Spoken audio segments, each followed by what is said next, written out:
Metal Gear Rising Revengance is an offshoot of Hideo Kojima's ever-popular Metal Gear Solid series.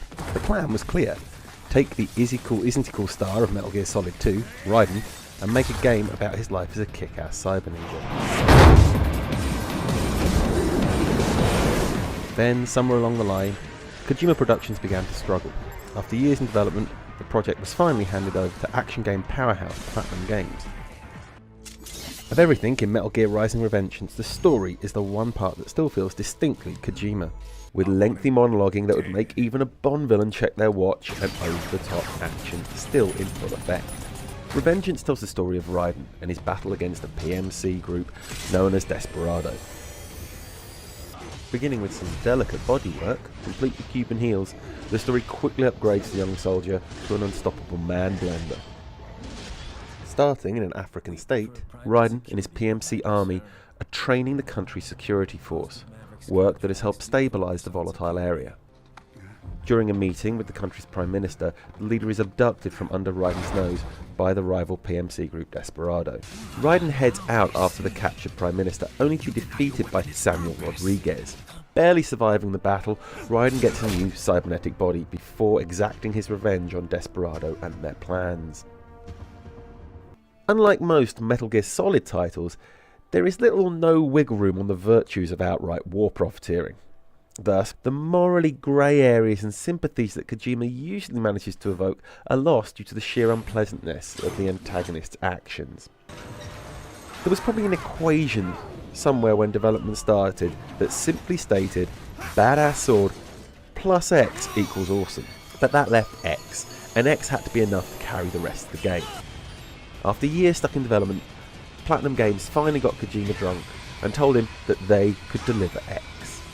And they did. Within 10 minutes of starting, you are controlling Raiden as he cuts down PMCs in a Metal Gear with his robot bare, hands. Given the sheer effort such a feat used to take Solid Snake, this sets a real precedent for the upcoming bombastic tone. The game's blade mode, that allows Raiden to slice through all manner of enemies and objects at any angles he pleases, requires energy to use. Energy that is only recharged through combat. To help keep the action set pieces flowing, there is Raiden's ninja run, sliding, vaulting, climbing, and even jumping between missiles simply by holding down a button. Platinum fans may well see Metal Gear Rising Revengeance as a simplification of the studio's usual complex mechanics. And they would have a point. With this stripped back 2-button combat mechanic and simple parry system, this is no Bayonetta. But it more than makes up for this by thrusting you into wonderful set pieces and boss fights. Sliding down the side of a building sword in hand to cleave a towering robot in two finally allows you to control the excitement of the Raiden scenes from Metal Gear Solid 4. The constant high frame rate is not without its costs, most notable of which is the time bodies and other items can remain in the world once sliced. Memory is clearly a concern here, yet it's a shame that after reducing an opponent to bite-sized chunks, there is never any time to appreciate Raiden's handiwork. That is, if you see any of the action at all, as the camera regularly makes Metal Gear Rising Revengeance impossible to follow.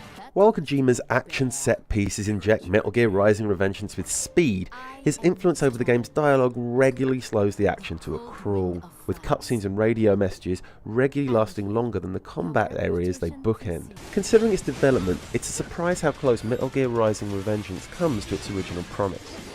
Whatever state the game was in when it reached Platinum, they took all the elements that were there and glued them all expertly into place. And if they found a piece missing, they filled it perfectly. It's a superb action game that shows the best of both Kojima and Platinum.